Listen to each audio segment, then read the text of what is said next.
بسم اللہ الرحمن الرحیم۔ بسم اللہ الرحمن الرحیم۔ السلام علیکم ورحمۃ اللہ وبرکاتہ۔ عزیز طلبہ، امید ہے آپ تمام احباب خیر و عافیت سے ہوں گے۔ آج مسند امام اعظم کا سبق نمبر 100 ہے، اور اس سبق کے اندر ہم یوم الشک اور ایام تشریق کے روزے رکھنا اور اعتکاف کی نظر پوری کرنے کا جو بیان ہے احادیث میں، اس کی تفصیل پڑھیں گے۔ النہی عن صیام ایام التشریق و یوم الشک وبہ قال حدثنا ابو حنیفہ عن عبد الملک عن قزعۃ عن ابی سعید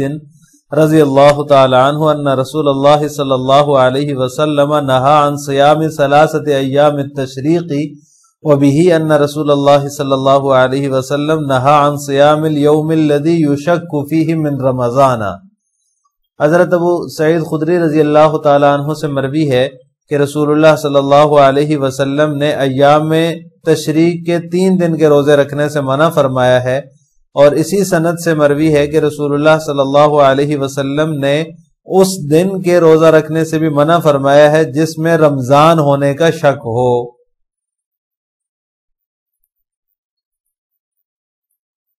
عزیز طلبہ، اس روایت کے اندر 2 چیزوں کا بیان ہے۔ ایک تو ایام تشریق کے روزے رکھنے کا بیان ہے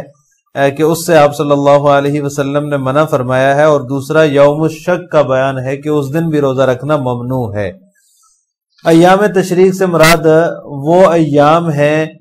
جن میں تکبیرات تشریق پڑھی جاتی ہیں، یعنی 9 ذی الحجہ سے 13 ذی الحجہ تک یہ جو دن ہیں، ان ایام میں جو 3 دن عید کے دن کے علاوہ ہیں، ان میں روزہ رکھنے سے آپ صلی اللہ علیہ وسلم نے منع فرمایا ہے۔ جس طرح عید کا دن جو ہے وہ خوشی کا دن ہے، اس دن روزہ رکھنے کی ممانعت ہے، اسی طرح یہ ایام بھی اللہ تعالیٰ کی طرف سے خوشی کے دن ہیں، لہٰذا اس وجہ سے روزہ رکھنے کی ممانعت ہے کہ وہ مسلمان کو جو ہے وہ خوشی منانے کا حکم ہے، اللہ تعالیٰ کی نعمتوں پر شکر ادا کرنے کا حکم ہے، اور کھانا پینا اور خوشی منانا اور ان چیزوں کا دن ہے، تو ان چیزوں کے ایام ہے۔ اس وجہ سے اللہ تعالیٰ نے جو ہے وہ ایام تشریق میں نبی کریم صلی اللہ علیہ وسلم سے کے ذریعے سے روزے رکھنے سے منع فرمایا ہے کہ آپ صلی اللہ علیہ وسلم نے ان 3 دن میں روزہ رکھنے سے ممانعت فرمائی ہے۔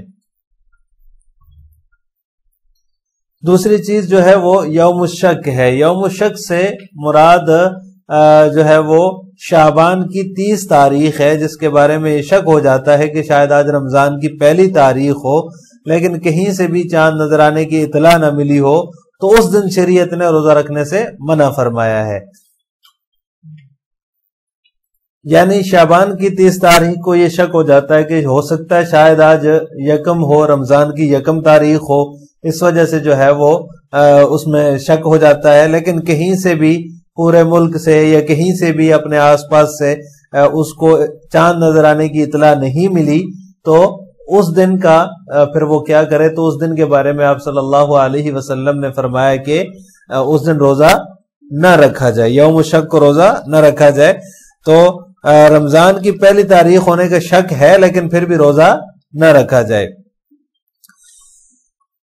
احناف کے ہاں خواص کے لیے یوم الشک کا روزہ رکھنا جائز ہے، عوام الناس کے لیے مکروہ ہے، لیکن خواص کے لیے احناف جو ہے اس کو اجازت دیتے ہیں۔ اس کی وجہ یہ ہے کہ مثال کے طور پر جیسے اگر کسی شخص کی عادت ہے کہ وہ ہر جمعرات کو روزہ رکھتا ہے، اور اسی دن رمضان کا روزہ رکھنے میں شک ہو گیا، تو اس کے لیے پھر جمعرات کا روزہ رکھنا جائز ہوگا۔ مثلا ہر جمعرات کو ایک بندہ روزہ رکھ رہا ہے، تو اب جمعرات کے دن 30 شعبان ہو گیا، اور اس دن یہ شک ہو گیا کہ شاید رمضان کی یکم ہو گئی ہے یا پھر شعبان کی 30 تاریخ ہے، تو پھر اس دن وہ جو ہے وہ روزہ رکھ سکتا ہے، کیونکہ وہ ہر جمعرات کو روزہ رکھتا ہے، اس لیے اس کے لیے روزہ رکھنا جائز ہے۔ لیکن عوام الناس جو ہر جمعرات کو یا اس خاص دن جس دن 30 شعبان ہوئی ہے، اس خاص دن کا وہ روزہ نہیں رکھتے، تو اس لیے جو ہے ان کے لیے یوم الشک کا روزہ رکھنا بھی جائز نہیں ہے، اس لیے آپ صلی اللہ علیہ وسلم نے یوم الشک کا روزہ رکھنے سے منع فرمایا ہے۔ بعض لوگ اس موقع پر جو ہے وہ یہ نیت کر کے روزہ رکھ لیتے ہیں کہ اگر آج رمضان ہوا، رمضان کی یکم تاریخ ہوئی تو ہمارا رمضان کا روزہ ہو جائے گا، نہیں تو نفلی روزہ ہو جائے گا۔ حالانکہ حدیث کی روح سے یہ باتیں غلط ہیں اور آپ صلی اللہ علیہ وسلم نے ان کی تردید فرمائی ہے۔ بس اس کا بہترین حل یہی ہے جو حدیث میں بیان ہوا ہے کہ اس موقع پر روزہ نہ رکھا جائے۔ جس دن شک ہو جائے کہ شعبان کی 30 ہے یا پھر رمضان کی یکم ہے اور کوئی یقینی اطلاع بھی آپ کو نہیں ہے رمضان کی، تو پھر اس دن آپ روزہ نہ رکھیں۔ اس دن آپ صلی اللہ علیہ وسلم نے اس کا بہترین حل فرمایا ہے کہ اس دن روزہ نہ رکھا جائے۔ بیان الاعتکاف والایفاء بنذرہ وبہ قال حدثنا ابو حنیفۃ عن نافع عن ابن عمر رضی اللہ تعالی عنہما قال قال عمر بن الخطاب نظرت ان اعتکف فی المسجد الحرام فی الجاہلیۃ فلما اسلمت سألت رسول اللہ صلی اللہ علیہ وسلم فقال اوف بنذرک۔ حضرت ابن عمر رضی اللہ تعالی عنہما سے مروی ہے، وہ فرماتے ہیں کہ عمر بن خطاب رضی اللہ تعالی عنہ نے فرمایا کہ میں نے جاہلیت کے زمانے میں مسجد حرام میں اعتکاف کی نظر مانی تھی۔ جب میں نے اسلام قبول کیا تو آپ صلی اللہ علیہ وسلم سے میں نے اس کے متعلق دریافت کیا، سوال پوچھا، تو آپ صلی اللہ علیہ وسلم نے فرمایا کہ اپنی منت کو پورا کرو، اپنی نظر کو پورا کرو۔ عزیز طلبہ، اس روایت کے اندر یہ بیان ہوا ہے کہ حضرت عمر رضی اللہ تعالیٰ عنہ نے جب اسلام قبول نہیں کیا تھا، اس سے پہلے انہوں نے مسجد حرام میں اعتکاف بیٹھنے کی نیت کر لی اور نظر مان لی۔ تو جب اسلام قبول کر لیا تو اس کے متعلق پوچھا کہ اب چونکہ میں مسلمان ہو چکا ہوں تو میں اس نظر کو پورا کروں یا نہ کروں، تو آپ صلی اللہ علیہ وسلم نے فرمایا کہ اپنی نظر کو پورا کرو۔ یہاں پر یہ اصول ذہن میں رکھنا چاہیے کہ اگر اللہ کی اطاعت کی نظر مانی ہو تو اسے پورا کرنا ضروری ہے، اور اگر معصیت کی نظر مانی ہو تو اسے پورا نہ کرنا واجب ہے۔ یعنی اطاعت، اللہ تعالیٰ کی فرما برداری کی، اللہ تعالیٰ کی اطاعت کی، کسی ایسے کام کی نظر مانی جس میں اللہ تعالیٰ کی اطاعت ہے، اللہ تعالیٰ کی فرما برداری ہے، تو اسے پورا کرنا ضروری ہے۔ اور اگر ایسے کسی کام کی نظر مانی جس میں اللہ تعالیٰ کی نافرمانی ہے تو اس کام کو، اس نظر کو پورا کرنا واجب نہیں ہے، بلکہ نہ پورا کرنا واجب ہے کہ اس کو نہ پورا کیا جائے۔ تو حدیث کے مطابق بھی حضرت عمر فاروق رضی اللہ تعالی عنہ نے جب زمانہ جاہلیت میں نظر مان لی تو وہ نظر اطاعت کی تھی، یعنی کہ اعتکاف کی تھی۔ اعتکاف اللہ تعالیٰ کی بہت بڑی عبادت ہے اور اطاعت باری تعالیٰ ہے اس کے اندر، تو یہ ایک عظیم عبادت کی انہوں نے نظر مانی تھی۔ جب اسلام قبول کر لیا، پھر آپ صلی اللہ علیہ وسلم سے اس کے بارے میں پوچھا، دریافت کیا، تو آپ صلی اللہ علیہ وسلم نے اسی وجہ سے کہ وہ اطاعت کی نظر تھی، ان کو نظر پورا کرنے کا حکم دیا ہے۔ تو لہٰذا اصول یہ ہے کہ اگر اللہ کی اطاعت کی نظر مانی ہو تو واجب ہے، پورا کرنا ضروری ہے، اور اگر معصیت کی نظر ہو تو اسے پورا نہ کرنا واجب ہے۔ آخری بات یہ ہے کہ یہ جو حدیث ہے یہاں پر حضرت عمر رضی اللہ تعالیٰ عنہ کی جو ہے وہ اعتکاف کی نظر کے حوالے سے، تو یہ حدیث جو ہے وہ کتاب النذور سے تعلق رکھتی ہے، اس کا تعلق کتاب النذور سے ہے، لیکن یہاں اس کے ذکر کرنے کا جو مقصد ہے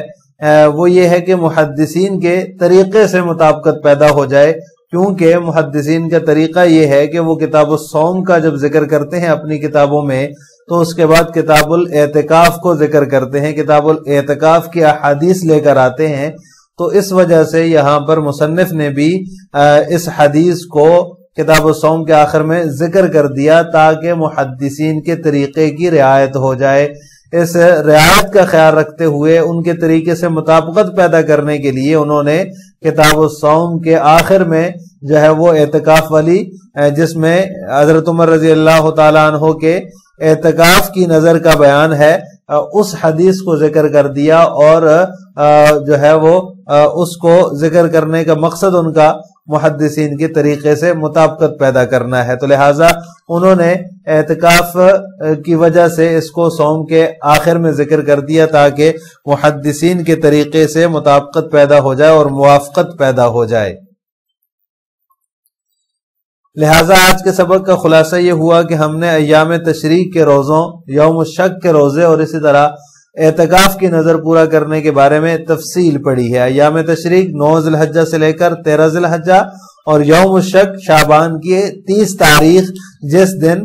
رمضان کے ہونے کا شک ہو کہ آج رمضان کی یکم ہے۔ اور اس طرح اعتکاف کی نظر کے زمانہ جاہلیت میں حضرت عمر رضی اللہ تعالیٰ عنہ نے بیت اللہ شریف کے اندر اعتکاف کی نیت کر لی تھی اور نظر مان لی تھی، تو جب اسلام قبول کیا تو آپ صلی اللہ علیہ وسلم نے ان کو اپنی نظر پوری کرنے کا حکم دیا۔ آخر میں آپ سے 2 سوال ہیں۔ نمبر 1، یوم الشک سے کون سا دن مراد ہے اور اس میں روزہ رکھنا جائز ہے یا نہیں؟ نمبر 2، اگر کسی نے اسلام قبول کرنے سے پہلے اطاعت کی نظر مانی تو اس کو پورا کرنا واجب ہے یا نہیں؟ ان دونوں سوالوں کا جواب آپ نے کمنٹ باکس میں دینا ہے۔ السلام علیکم ورحمۃ اللہ وبرکاتہ۔